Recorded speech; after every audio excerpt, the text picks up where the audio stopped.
Good morning, everybody. Welcome to this podcast. My name is Jack. I'll be your host. I'm talking with the Insider's Game phenomenon, Brian Blessing. Brian, how you doing this morning? Wow, I don't know how I live up to that bright and early in the morning. I've been called a lot of things. I don't think I've been called that before. Oh, come on. I've seen you hit. What was the crazy? It was something ridiculous. It was like you hit 15 parlays in a row on one of your college basketball services just a few months ago, and you were doing two-teamers pretty much the whole time. So you went 30-0. That's phenomenal. Therefore, phenom. Well, I would say this. I think sports handicapping, like anything, even the athletes, can be streaky in nature. The main thing is to be consistent over the long haul and minimize the bad days. And, to be brutally honest, there are bad days. But it's to add it up at the end of the week or, at the end of the month and see where you stand. There were hot streaks. I think it was kind of a combo card with the NBA and college hoops there for a while. It was great. And actually, we're excited. Baseball started. We're doing a really good job, I think, I know we've talked in the past. I play totals, probably 70% of the time. Yep. And I've got to have a pretty strong opinion when I'm jumping on sides. I would throw that out. But at the time of this taping last night, LA played San Jose Game 3 in the Stanley Cup playoffs plus a dime on the road. And San Jose's got this incredible road record, but they were terrible at home. And the Kings were desperate, and believe me, it was life and death. They won the game in overtime.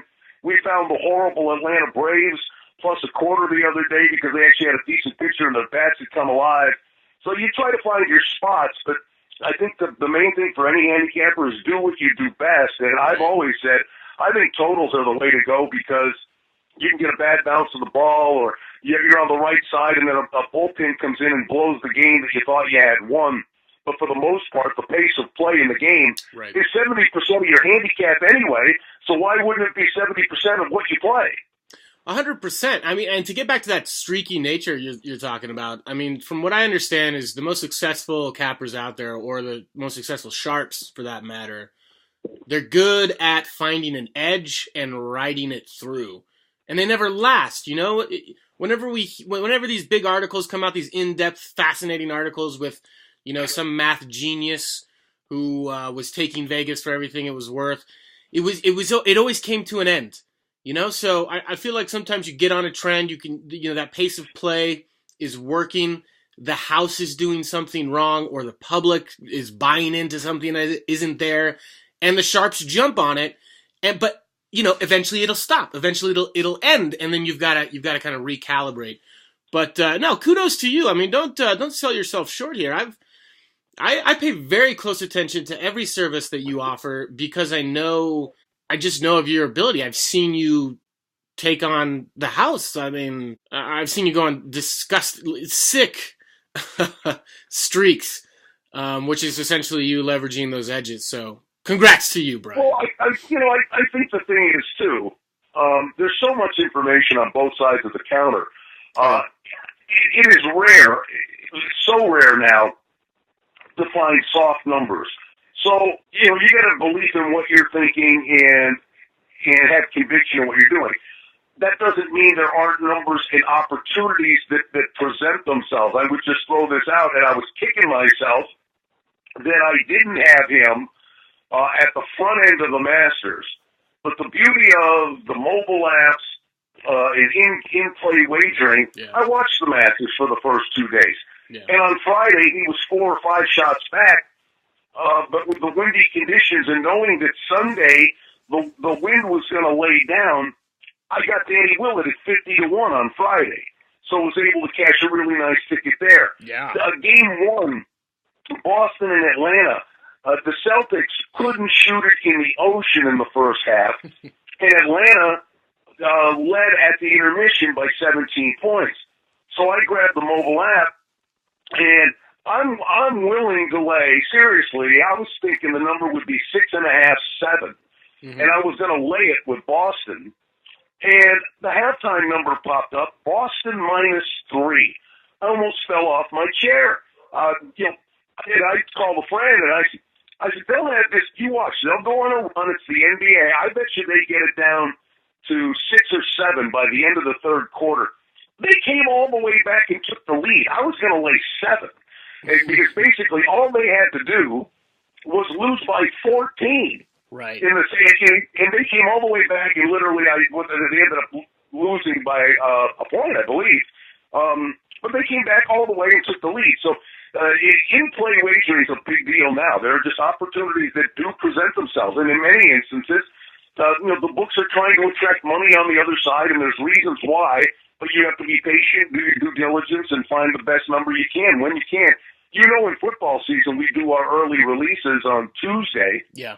And I don't think it's an exaggeration. I would say, and this might be on the light side, I would think 70 to 75% of the plays we put out on Tuesday, the line, if it doesn't move at all, I'll just leave that be. But I would say 70 to 75% of the games we put out on Tuesday, the line moves our way. And over the course of 20 weeks of NFL football and college football, believe me, you're going to hit 10 to 15 bets just because you bet it early. Oh yeah, and that's some of the things that, I mean, certainly the typical sports bettor is just not gonna realize, to where you can really bank a lot just by knowing which way the line's gonna move, getting the best of the number, as they say. And I mean, I really think that you're very perceptive when it comes to the public. You know where things are going to go. You're good at pace of play. I love your totals plays, and you're really good at kind of predicting where these lines are going to go, especially in football when we get the line so early, when there's so much steam behind every single game. Yeah, and Jack, that's very important in football. Well, I would say more than any other sport. Because when you get the games that are around key numbers, if a game's 2.5 and you think for sure it's going to 3, and maybe even conceivably 3.5, that's like a 7 or 8 point move in a basketball game, right. Hovering around a key number. So it becomes even more prevalent in football season. Yeah, but we're not in football season. We're looking at the NBA playoffs, the NHL playoffs. How do you feel about these? Or what do you, as a handicapper, tell us, do you feel like there's a lot of value in there, or are these lines super tight? What are you thinking? Well, no, I think there's extreme value for a very simple reason. One of my favorite events of the year is the WGC Match Play Golf Tournament. And you're like, well, why is he talking golf? You just asked me about hockey and basketball. But the WGC Golf Match Play, they play 5 days. And the new format, it's not a one and done. Guys play 3 rounds in a round robin. So I get to watch them play. And then they'll turn around and play again the next day. And a guy could have won a match who was lucky, who hit 2 balls that were going out of bounds and hit a tree and came back in and he won the match, but he had no business winning the match. But the next day they make him a favorite. And you're sitting there going, the wrong guy's favorite. Yeah. And that's the eyeball test. Right. We get that opportunity now to bring it to where we are with the hockey and the basketball, is that you get the same teams playing each other in a series, and you can take what you witnessed in one game and project it to the next, try to anticipate what adjustments coaches may make, but specifically from pace of play, if you get to watch them play, I would say this, and we'll see if it pans out, but again, back to that Boston game, with Atlanta, Boston couldn't shoot it worse, and the game fell a half point shy of the total. And then I believe the total has actually come down in this game a point or two. And, so I would be looking for Boston to shoot more. Now I got to worry about Atlanta again, but I just watched them play. So, I mean, maybe you could then bleed that into, well, hey, if it's a close game and things tighten up in the second half, but you could come back and take it inside the game and say, well, the way that game ended, I'll carry that into this game and play the over in the first half with Boston and Atlanta.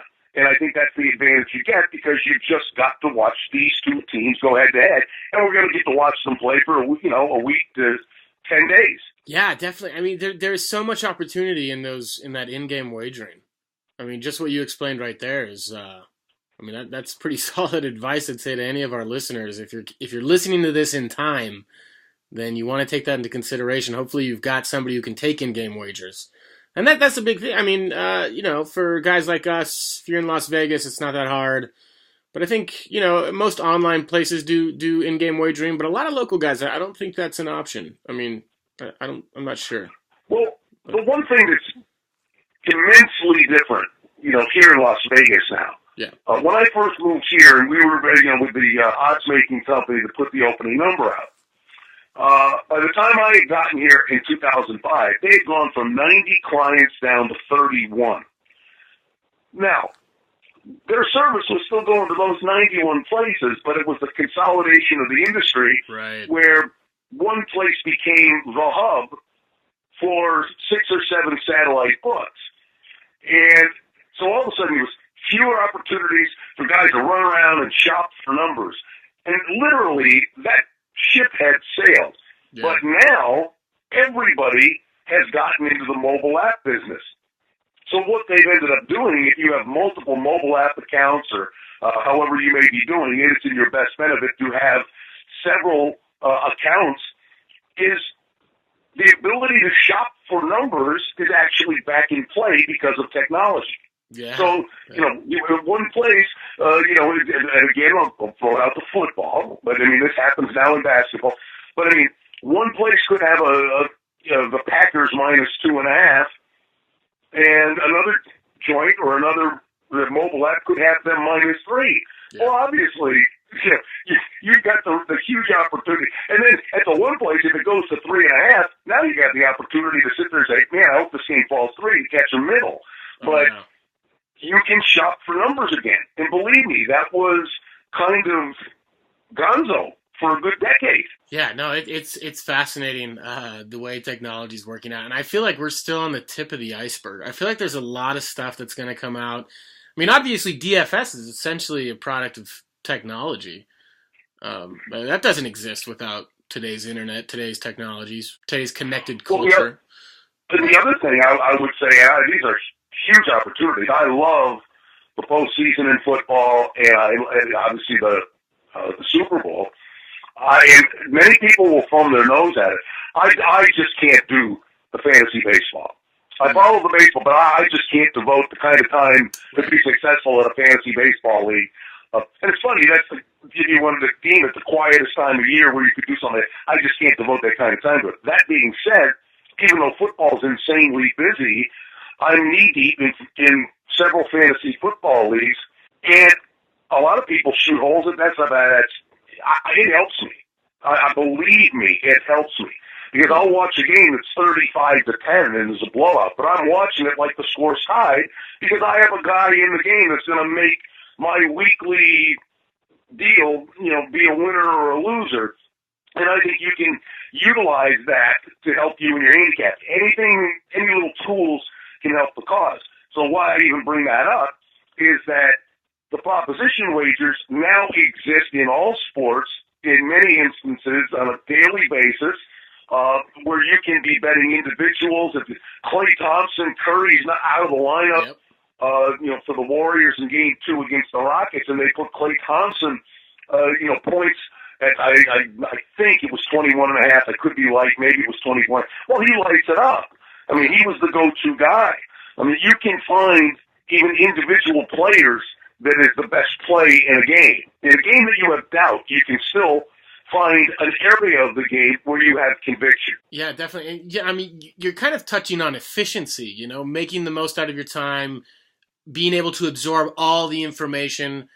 And I mean, it's good that you point that out because that's essentially your advantage. You have Sportsbook Radio, who you're interviewing industry insiders, sharps, connect. Your whole job is to focus on and get buried in the stats and the numbers and the headlines and exactly what's going on. And it's all from a wagering perspective as opposed to, just general reporting.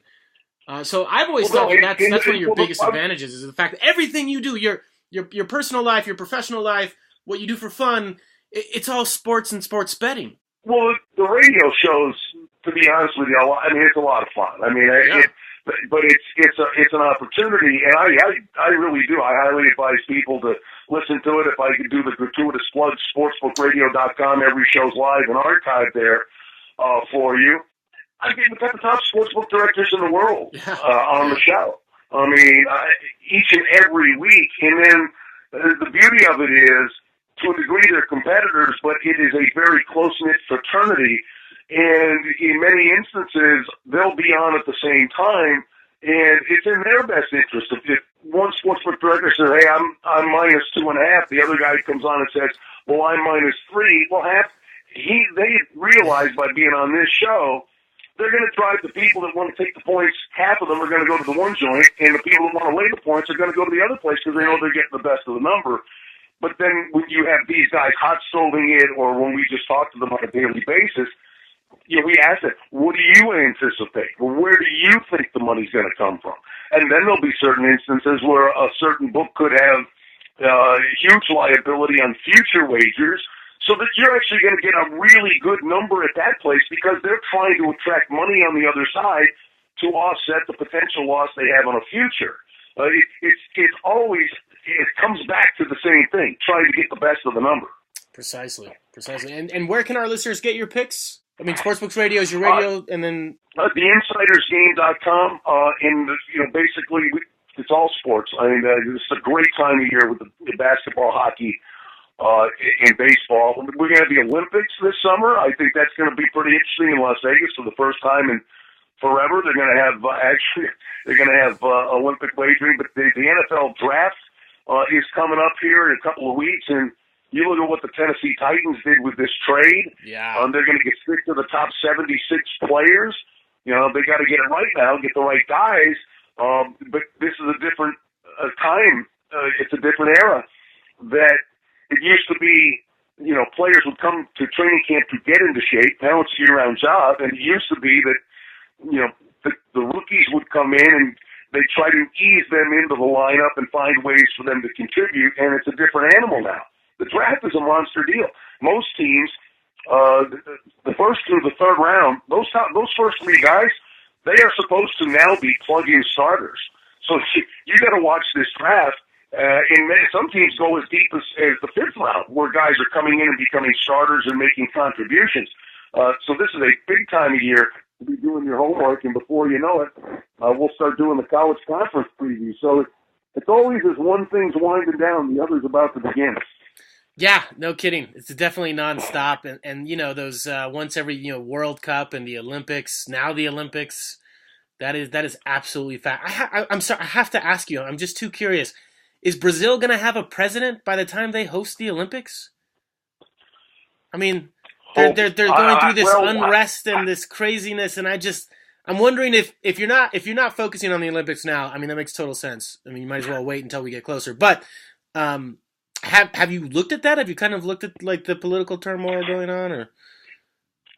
Well, you think they just did the World Cup, and the stories that came out of there about obviously you see what's going on with FIFA, and so many people in poverty, and they're building these ridiculous stadiums that were going to be used for 2 or 3 games, and that's the end of it, and then you can see the stadium and all these people are living in poverty. It's unbelievable. As for the president situation, there's massive turmoil there. You would like to think that by the time that gets there, that's resolved in some way, shape, or form, because Brazil's a firestorm right now. Yeah, no kidding. I'm very curious. I wonder. I imagine there's some. I don't know. I just imagine that's going to bring out a new type of bettor, perhaps like the politically savvy international type who maybe sees advantages. People who know stuff about what's going on. It's just fascinating. It's absolutely fascinating. Amazing, though. I mean, I did an interview. I don't know, whatever it was. It was 3 or 4 months ago. All these things. That's the one they always talk about in Las Vegas. The day that they'll put the presidential election on the board. Yeah. They say that will be the biggest wager in the history of the industry in this state. And as of right now, it's not. But I know many places actually, and across the pond, they've got the odds to win the presidential election. So You can pretty much bet on anything. Yeah, they're already up. I mean, I think I checked a few days ago, and Hillary Clinton was at minus 125, I think, on Bovada. And then behind her was Trump at 5-1. Everybody else was a long shot. And it makes sense right now, but I mean, they don't even know who the Republican nominee is going to be. They're not even sure. It could be Kasich, it could be Cruz, it could be Trump, it could be who the hell knows. It could be Romney for all we know. Oh, I don't know. Of all the things we're going to watch, that Republican convention in Cleveland might be must-see TV. I don't know. Yeah. That's it. That's if they let TV cameras in the joint. We'll see. That's another subject though. I mean, there's just so many betting opportunities right now, and politics in particular this year with an election year, the Olympics, what's going on in Brazil, what's going on here. And that's not something I think anybody I know is really going to get into, but it is kind of fun to watch. Well, and it's always looking ahead. I know the Westgate here, they've already put up week 1 NFL lines. Wow. That's the nature of the beast, you know? Yeah. Well, I mean, come on. What's going on in their heads? They're just thinking, we don't know, the public doesn't know, they're essentially taking a bet, right? Well, I think, they know what the public knows, and, they're obviously very adept at this, and their ultimate goal is to put a number up that's going to generate two-way action. Yeah, of course. The one thing, that could happen with numbers that are up that far, an injury, a trade, whatever, those could be numbers that are more volatile in nature and, could move a couple of points on air just by watching the waiver wire, the injury wire, and then obviously the draft. All right. Is there anything else? Did we miss anything? I think we covered our bases. Politics, football. I would say baseball, obviously becomes the focal point here. I think the beginning of the year can be very tough. I think you want to kind of get a read on what you're dealing with here. And I think we're almost to that point. That doesn't mean there haven't been really good opportunities. And actually, knock on wood, been pretty successful with baseball out of the gate. But you notice certain little things. And I'm telling you, just for example, a team like the Angels, I've watched them in the last 10 days. They're playing pretty decent baseball from an offensive perspective. Trout's a monster. But I'll tell you what, you're taking your life in your hands when you get to the 7th, 8th, and 9th, and that bullpen comes out. I think you find a little opportunity where maybe the Angels are a team you play on in the first 5 innings. You're taking your life in your hands to bet any under with the Angels because the pitcher could pitch his lungs out for 7 innings, and then the bullpen comes in and gives out 4 or 5 runs. Wow. So you just start looking for those opportunities, and that's just one of a boatload that are out there. Thank you, Brian. I appreciate all the wisdom. Again, you can get his picks at theinsidersgame.com. If you have any questions about what services he offers, feel free to call the number. Brian, thanks so much. I will be paying close attention to what you release tonight. Jack, thanks, buddy. It's always good talking to you. Have a great day. Likewise. Talk soon.